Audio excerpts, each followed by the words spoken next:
Greetings, Guzzlers. It's not quite 6 o'clock yet. The missus has gone for a run, so she don't know. Before we get started, I haven't tried this one before. It's Tiny Rebel Beer. It's one of their specials, hay pudding. It's a sticky toffee pudding porter, 9%.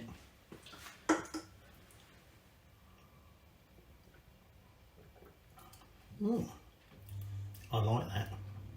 A bit expensive though. I bought 4 cans, but I'll have to ration myself. No, that's nice, that.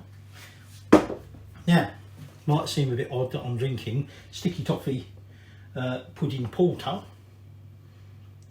given the theme of this evening. Well, actually, it's tomorrow evening, but we need a bit of prep this evening. We're having a gin menu. So we'll be trying some gin cocktails.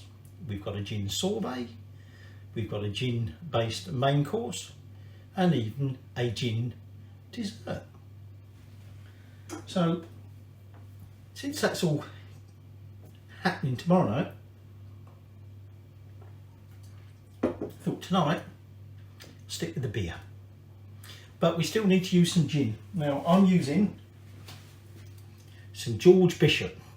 This is from the Maidstone Distillery, a local distillery that started up. Well, actually, they tried to start just before the original lockdown. But anyway, I'm going to tell you a little bit about George Bishop gin and everything tomorrow. But let's get started on preparing our main course, because we've got to do a marinade, because we're going to do some pork steaks with a gin and coriander sauce. And so the first thing I've got to do, I've got 8 juniper berries, and I'm going to put them in my mortar, and I'm just going to give them a bit of a coarse pounding. They probably go flying everywhere. Actually, they didn't go flying everywhere, they're quite soft. And what we're going to do is we're taking them crushed, just drop them on the floor, juniper berries, and I've got there 8 tablespoons of gin. And we're just going to let that sit there and infuse a bit more of that juniper into that gin. So we can now start preparing the rest of the marinade ingredients. You're going to want about 2 cloves of garlic, 2 teaspoons, is it teaspoons? Yeah, 2 teaspoons of coriander seeds. And then I've got a couple of sprigs of rosemary, and I've pulled them off the stem, and I'm just going to coarsely chop them. Okay, so let me start by doing that. So gin, what's gin? Well, gin goes by a variety of names, but it's basically a distilled alcoholic drink, but it has to have juniper as one of its main flavourings. Now you can get gins that are flavoured. I'm sure many of you have experienced that. But the predominant flavour, if you like, for it to be classed as gin, has got to be juniper. Right, so just going to chuck that in there,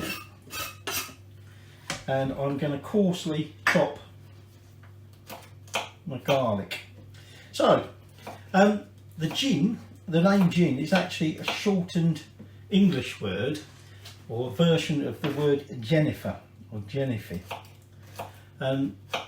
which is from a sort of a Dutch sort of French word, essentially names the Latin, deriving from the Latin name for juniper. So Geneva was the original drink.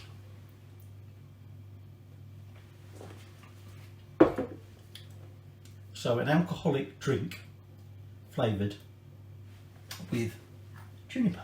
Right, I'm just going to chuck these in here. What I'm going to do now is I'm just going to sort of pound and grind those ingredients together. Now I'm going to add some olive oil, which I've got there somewhere, and I'm also going to be putting in those juniper berries and retain the gin, and we'll use the gin tomorrow, as it were. So the gin isn't at this stage going into the marinade, but the gin infused juniper berries will. So the first sort of reference, if you like, to Geneva appears to be back in the 13th century. However, it wasn't until the 16th century that we actually have a sort of written sort of recipe as such for it. However, it's believed that gin, or a form of the herbage form of gin, actually comes from Italy, and some Benedictine monks back in the 11th century. So, you know, gin in one form or another has been around for quite some time. So, to my mixture there, I've still got the gin infused berries over there. I'm going to add 4 tablespoons of olive oil. Now, I was mentioning about these monks. These Benedictine monks were using what we call an alembic still to produce this alcoholic. I've forgotten how many of these I've done now. How many did I put in here? 6. That might only be 5. We'll stick with that. Might be 5, might be 6. And they use this still to distill this medicine infused with juniper, because juniper was considered to be sort of beneficial to your health. The Romans used to burn juniper because the fumes were meant to be good for your health. Plague doctors used to pack some of their masks that they used to wear with juniper, again believing that it had this medicinal property to keep you healthy, which of course doesn't keep the plague away. So that's making sort of quite a coarse sort of mess, if you like. And what I'm going to do now is I'm going to get my pork steaks, and I'm just going to trim the excess fat off. Now, I don't want to take all the fat off because we want a nice little bit of fat on there for the flavour and to help thin the meat drying out. So I'm just going to get my steaks out. So I've started trimming some of just the fat off the top. Now I'm using boneless pork steaks, okay, and they want to be nice and thick, but unfortunately we're even more restricted now, to be honest. We did actually have a butcher in town. Oh, there's a thick bit of fat on that egg bit. Look at how thin the meat is. We did actually have quite a good butcher. Not that we used to use it an awful lot in town, but unfortunately, only last month they suddenly announced that was it, closed up. I don't think they ever really recovered from sort of post sort of COVID lockdowns. So gin became popular in England following the 1688 revolution, involving William of Orange. He's Dutch. Well, Dutch origin anyway. And he, because of obviously, as we always have had done, various issues with the French, us English, they imposed heavy sort of import taxation on French brandy, making it very difficult to get French brandy in. So suddenly gin became very cheap and accessible. Right, I'm just going to have a wash up, get this out of the way, and then we can start getting ready to finish getting our marinade done. and then that will be it for this evening. Actually, one of the items on our menu tomorrow night is a gin and tonic sorbet. So where does tonic come from? You know, I've mentioned about gin. Well, this was to do when the British out in the tropics.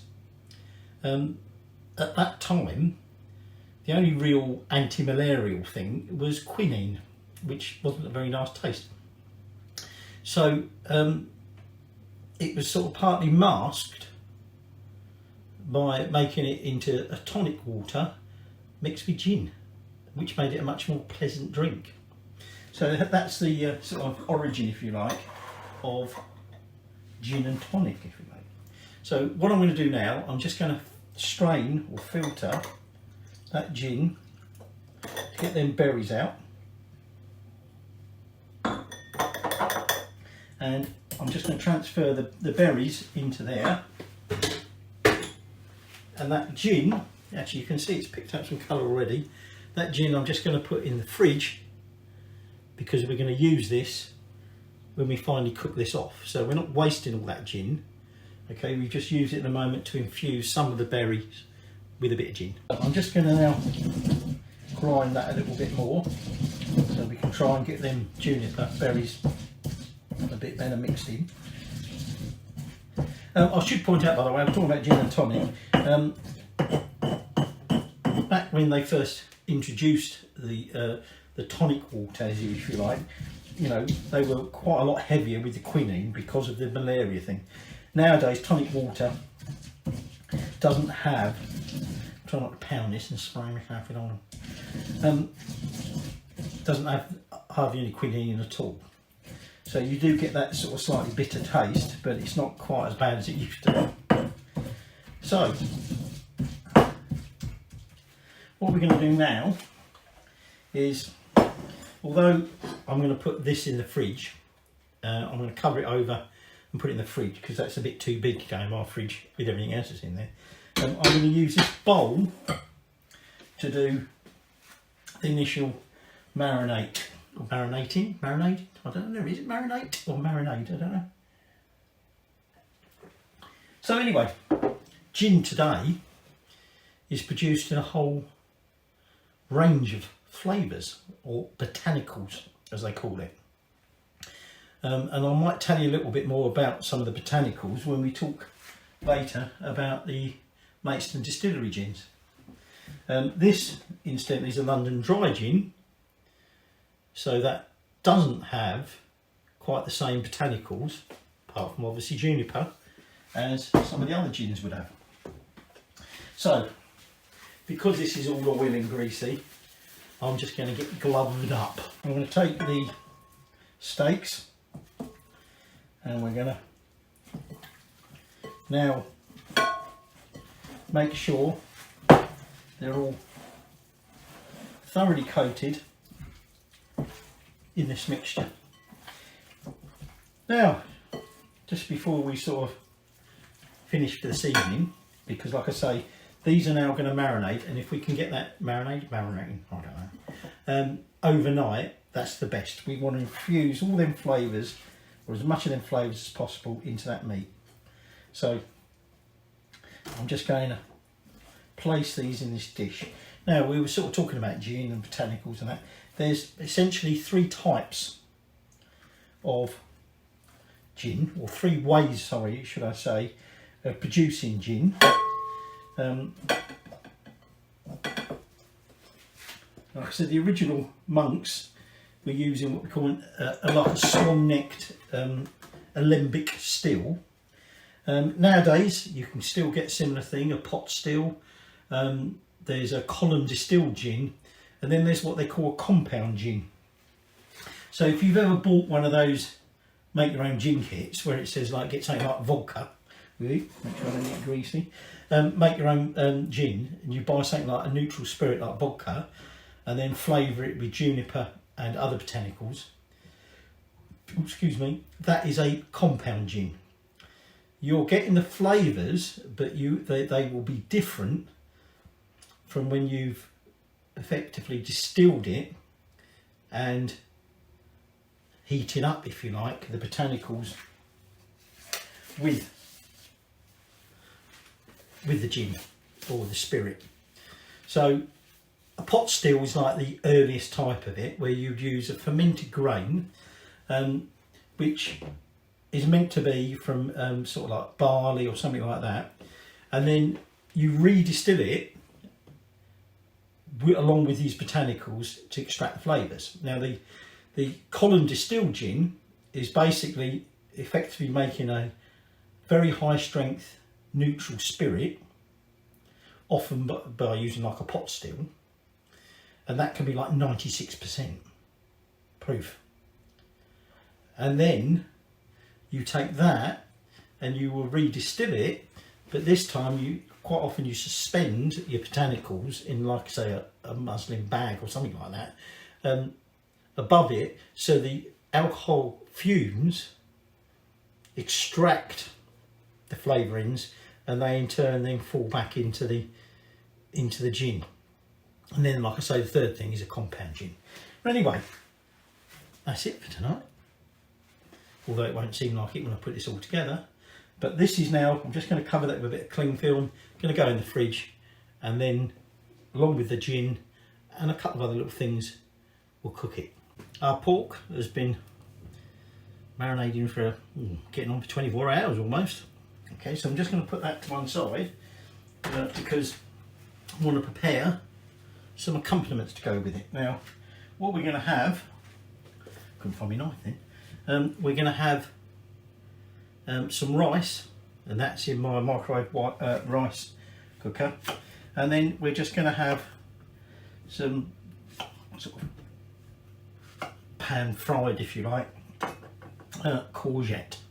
So what I'm going to do with the courgette, I'm just going to slice this into thin strips, trying to get them even, he says, and failing miserably. Could do this with a mandolin if you wished, which I do have. Can't be asked to get it out and get it dirty just for this. So, like I said, the rice is in the microwave cooker, so they're sliced. So for that, I'm going to use my pan where I lost one of my silicone handles, the ones that aren't very good. And what we're going to do is we're just going to lightly oil that, and we're just going to cook them on that. But I'm not going to do that just yet, because I want to start cooking my pork steaks. Now, you'll need a pan with a lid, because we will need to partly cover it. So I'm going to add some olive oil, I'll put all that into the pan, and then we're going to get this nice and hot. And what we want to do is get them chops, or steaks rather, and we're going to put that in while it's really hot, so it'll probably spit all over me. And we want to sort of like brown both sides. Now, we're not trying to cook it all the way through at this stage, we just want to sort of like sear the outside. So that's getting nice and hot. So she's not that hot. I'm just going to put these into that pan, and then, like I say, what I want to do is just sort of blast them on that side, and then flip them over, do that side. The wife who's finished wallowing upstairs in the bath has already commented that she can, oh, smash myself, I told you I'd do that. She can smell the rosemary. So, turn that over. Now, we started this dish talking about gin, and what I thought we'd do is finish off by talking about this particular gin, or rather this particular chap, George Bishop, who's one of the signature gins that the Maidstone Distillery made.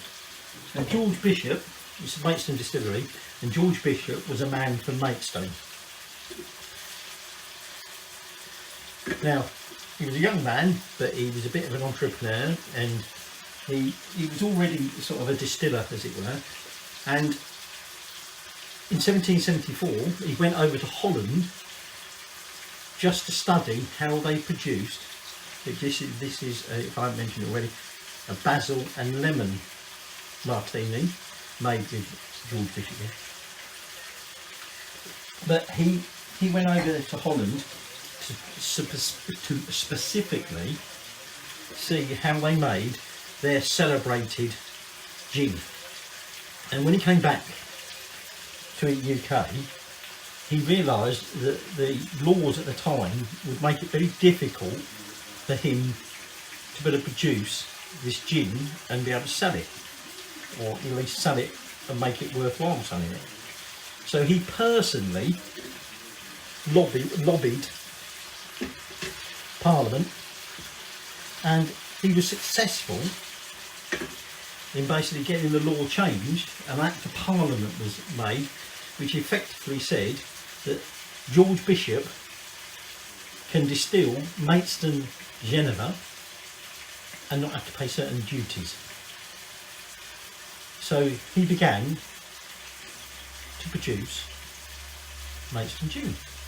Right, these steaks have now been cooked on both sides, so we're going to now move on to making the sauce. The gin that we soaked the juniper berries in, what we're going to do now is we're going to add that into that pan, and we want to actually cook off all the alcohol because we don't want the raw alcohol taste. We're just looking at the gin. So we should better drink the oil then. So you could, if you wish, flame that off. Okay, we'll just let it boil for a bit. So by 1785, George had built his distillery, a big place in Maidstone, dominated the skyline apparently. Not there anymore. I'm just going to flip them steaks a bit. And he immediately started gaining sort of popularity, or his gin started gaining popularity and everything. By 1803, Maidstone was renowned as producing one of the finest gins in Europe, and it was known as Maidstone Gin or Maidstone Geneva. Now the reason it was so popular is because he got the law changed and he didn't have to pay certain duties. He was able to produce it sort of extra strength, whereas everybody else had had to tone the strength down a bit to cut back on the duties. He of course didn't have that worry, so his gin was that little bit extra in strength, but it was also a good quality gin, and it was soon on sale in every town and village in the whole of England. Right, so that's probably had time to cook that off. So what we're now going to add is some apple juice, and in here I've got 150 mils of apple juice. Now nothing actually sticks to this pan. If it did, this would be a time to sort of deglaze it, if you were. So now just going to bring that up to the boil, and then we're going to cover it, partly cover it, and cook it. So that's come to the boil. So what I'm going to do at this point is I'm just going to move this onto that back burner, and I'm just going to let it simmer, and I'm just going to partly cover it over. Okay, and we're just now going to leave that to simmer away in there for about 5 minutes. Now, actually I don't think I've got room there to do it on that one. I might have to do it over here. So now I'm going to start cooking my courgettes. Now before I do that, I'm just going to set the microwave off to cook that rice. Put my griddle pan on, get that hot, and then what I'm going to do is I'm going to brush my courgette strips with some oil on both sides, and then we're going to cook them on that hot griddle. Now what you want to accompany your pork with is entirely up to you. You could have it with mash. We don't want mash. You could do it with whatever kind of potatoes you like. We are doing it with rice. So just a matter now of just cooking off this courgette. The rice is cooking, and then in about 5 minutes or so, when we're sort of ready to start eating, we'll finish that sauce off. So my steaks have now had their cooking time, so what we're going to do is we're just going to take them out of there, and I'm going to actually, I'm going to get rid of that little. I'm taking the steaks out of there, and we're then going to put that into the oven just to keep them warm. Okay, you can put them on a warm plate or whatever, and then we're going to finish off the sauce. And what I'm going to add now is 4 generous tablespoons of creme fraiche. Creme fraiche. Oh, it's been ages since I watched South Park. And we're just going to stir that into that. Very nice. And then bring it up to the boil. So I'll tell you about George Bishop. So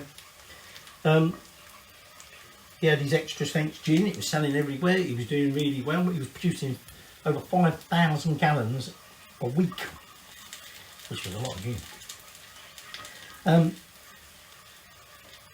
He also did other spirits like brandy and rum and other distilled liquors. And then obviously he got to his old age, as it were, and he died. When he died, 1793, and the distillery passed. I'm just going to put this in the fridge. The distillery passed to his family, but unfortunately his family weren't so great at managing the business. And hang on, just have another little swig of my gin espresso martini. The wife's decided she wants another one of these. Good job I've got enough. So it passed his family, and they sort of weren't very good. And basically, they sold it off in 1818 and just closed it up. But in the 1850s, I mean, there were obviously other distillers in Maidstone at the time. In the 1850s, Thomas Grant, who was based down in Dover, and he's famous for the cherry brandy, the Morello cherry brandy. He had a bit of a problem with his distillery down at Dover. I think he basically fell over. And so he basically moved to Maidstone and relaunched the Maidstone distillery up there. And for a long time, for a very long time, continued making the cherry brandy in Maidstone. Cherry brandy actually got a royal warrant. Queen Victoria really liked it, so she gave it a royal warrant, and it was mentioned in lots of things. Charles Dickens mentions it in Pickwick Papers. Alright, this has just come up to the boil. So like I say, we just want to boil this now for a couple of minutes, trying to get it thicken up, and then hopefully we'll be ready to start serving. The sauce is as thick as it's going to get, and what I'm now going to do, I'm just going to return those steaks to that pan and let them warm through in that sauce, and then we'll flip it over and just sort of warm the other side, and then we'll put it on a plate. So I've got my rice out, my courgettes cooked. Told you about George Bishop. Although I'm saying to you, it had passed on to the Grant family, who who made the cherry brandy. And actually, cherry brandy, this Grant's Morello cherry brandy, is still available today through a local Kent brewery. It's no longer brewed in Maidstone, or made or distilled in Maidstone. Shepherd Neame supply it. Well, I'm pretty sure they still do. They did when I worked there. Essentially, the Maidstone distillery stopped sales. They were no longer actually distilling, I don't believe, but they stopped the selling in 1982, and that was the end of it. Until just prior to COVID in Maidstone Distillery that's there now, reformed as it were, and set up a little gin distillery, hence our George Bishop gin, which is just one of the gins they make. Very nice gins.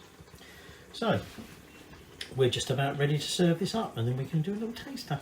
There's our pork steaks in a gin and coriander sauce, our pan-fried courgettes, and our rice where I poured a little bit of sauce over the top. So let's just try the rice with the sauce. Nice sort of tang to it.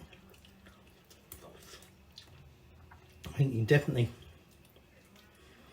getting that coriander through. I'm not quite so sure about the gin at the minute, but that might be partly because of the amount of gin I've had tonight. It's a bit bloody hot at the moment. It's very difficult trying to eat this pork steak from a fork without cutting it up.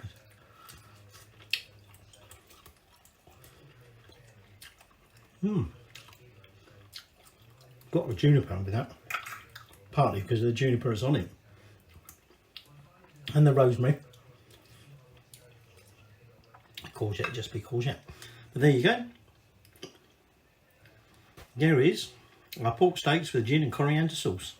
I'm going to go and eat that now.